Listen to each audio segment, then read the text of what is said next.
like for people wondering how Debbie and I know each other is back in Port Hardy again. A lot of the people that I've interviewed are from that community. And oh yeah, we've got a big history, her and I. So go back to the 70s, I think late 70s or early 80s or Absolutely, something. yep. Yeah. So Yeah. quite a long time.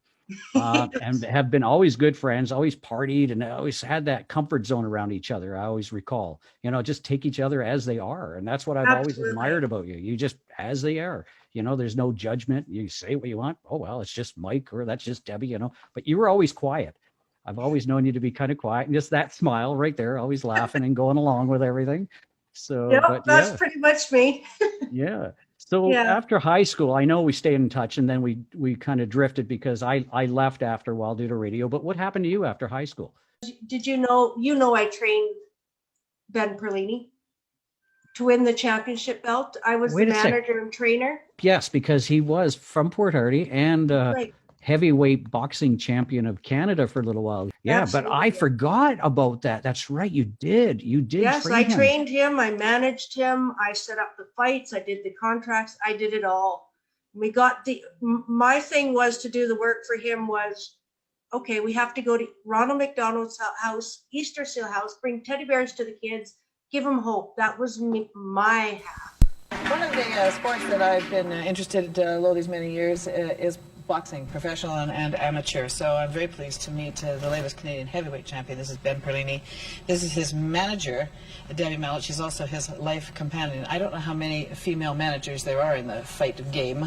Are there? I haven't heard of any. No, really, eh? I haven't. No, I think there are a couple of judges and so on. How are you, Ben? Congratulations to you. Thanks very much. Don't squeeze my hand. Debbie came into my life and made a comeback back into boxing.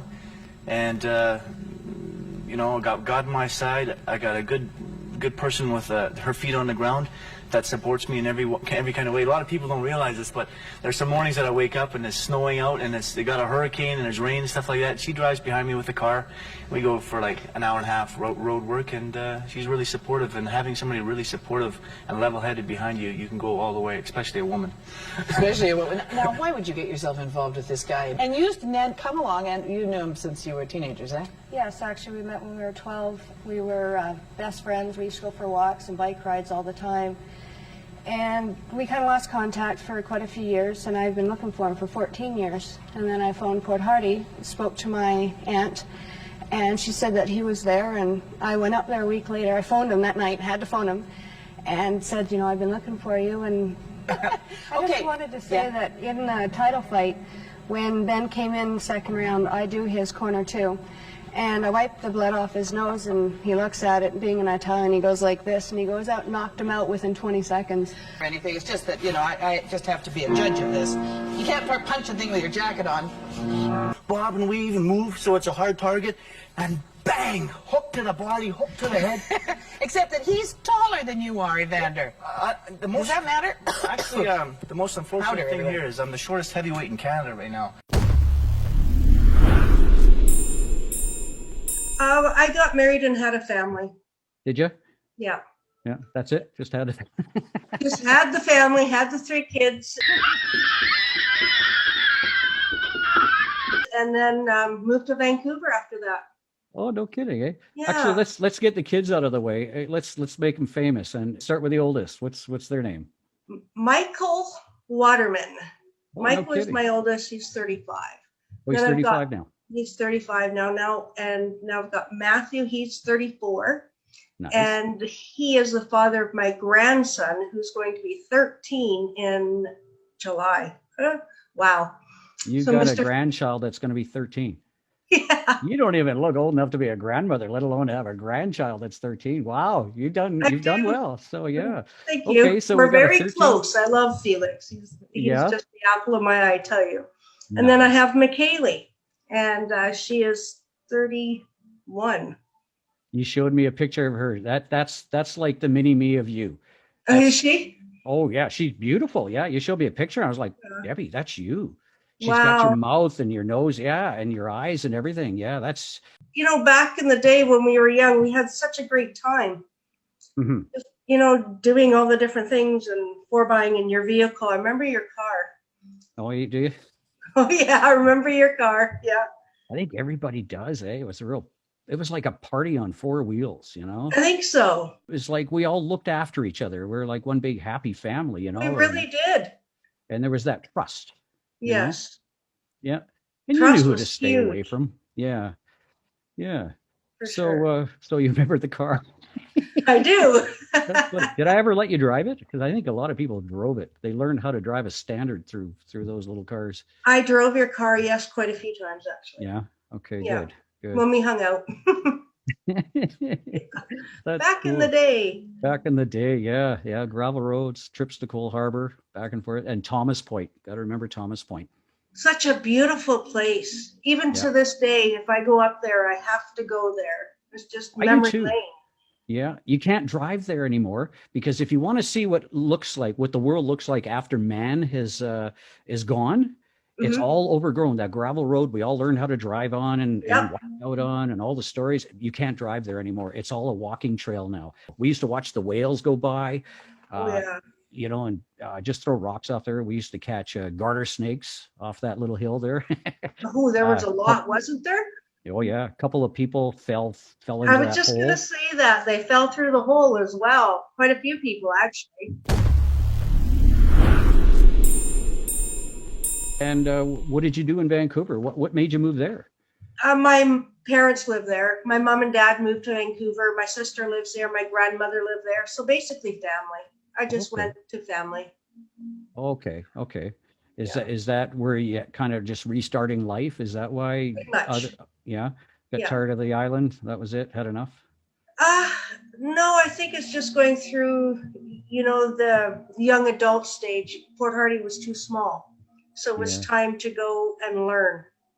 So okay, so after Vancouver, I guess you kind of had to figure out what do I do with myself? I'm here now. Did you just stumble onto something or like what why Van No, okay. I stumbled for many, many years. I got quite ill. Um, Oh, and then I would say probably the past 15 years has been my great years, really. yeah. Yeah, yeah, I got quite ill. I got fibromyalgia. And at the point, they didn't know what the problem was. So what do? They medicate you and medicate you and medicate you. And I was so medicated that please don't let people medicate you. People out there, if you have fibro, don't do it. That's Because they right. want to plug you, they want to quiet you down because you're in so much pain you don't understand. So you ask and you ask. Well, what happens is they just want to shut you up.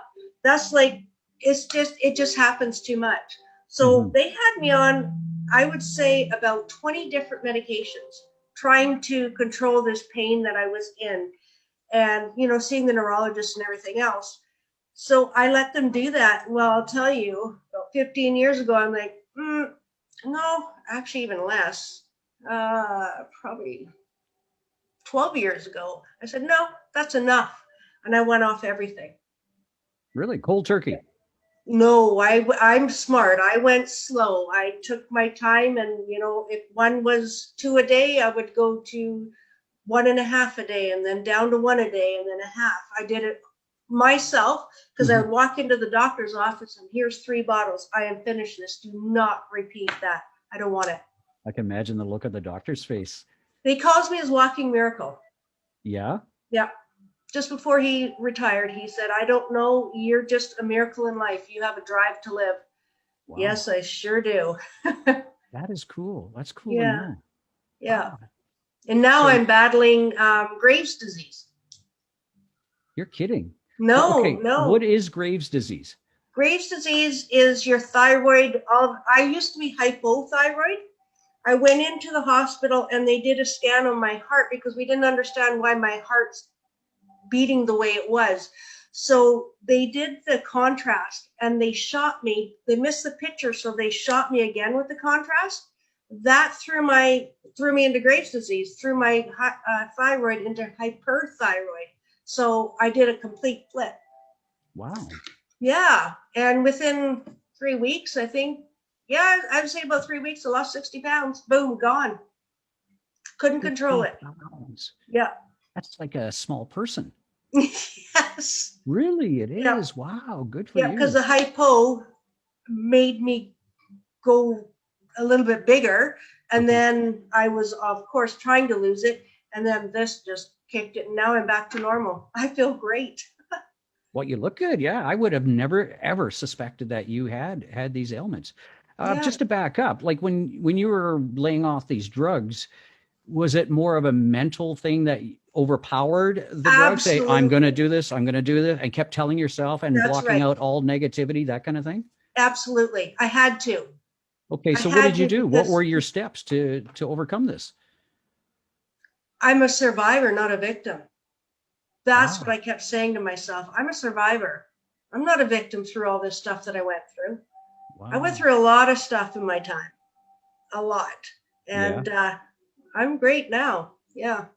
got a solid mind, eh? Yep. I'm stubborn. I'm stubborn Yeah. still, Well, that's good. That's but I'm good. still smiling and I'm hugging along and things have been amazing. Just amazing. I can't even express how amazing life has been.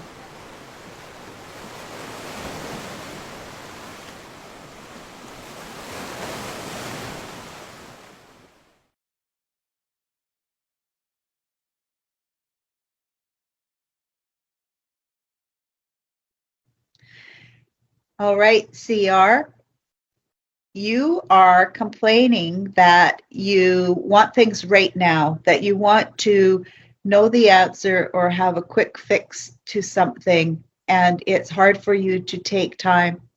You know, I don't want to be preachy, but I think that the things that are worth the most, the things that you want the most, are worth a little bit of a step back, a little bit of time. And sometimes when we don't want to spend the time to figure something out, we just want it now. We want the solution before we've even decided what the problem is. And I think that that is something that affects a lot of people. I come back to just taking a step back from your problem and look at it with fresh eyes. So some people will have a quick nap or, just give themselves a few seconds. And it doesn't hurt to just step back for just a few minutes, close your eyes, and then come back to the problem as it's a new problem now. And see if that helps you to gain a little bit of perspective on your issue.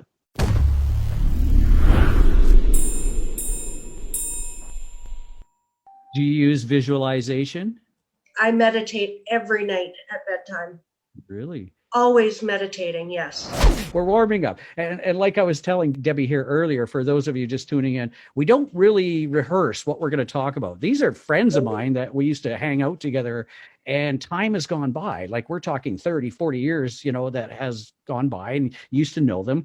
They part ways, but you remember them as they were back in the day. So That's this is right. what we're doing. We're revealing what Debbie's been doing, and she's got the lights, the crystals in the background and whatnot. And I'm kind of putting two and two together. Okay, this is crazy, but we'll get to that. But we're still building up, your life. And the reason why I do that, Debbie, is because what you do now, it's taken personality to get there and experiences of life to get to where you are right now. And that's what we're Absolutely. doing. We're building that person to what you do right now. We're connecting the two, and people can relate, and they're going to go, oh yeah, I've been through that, but they don't know, they've had roadblocks in life. And how do you overcome these roadblocks? What's the key Mm-hmm. to the right door? What fence do I have to climb over to get there? And when we hear actual real people and not paid or rehearsed people, actors or anything like that, and Definitely not here. yeah, this is how you've done it, and hopefully it'll inspire other people, because that was my thing doing the show, is bringing people together. So, and now Love that, it.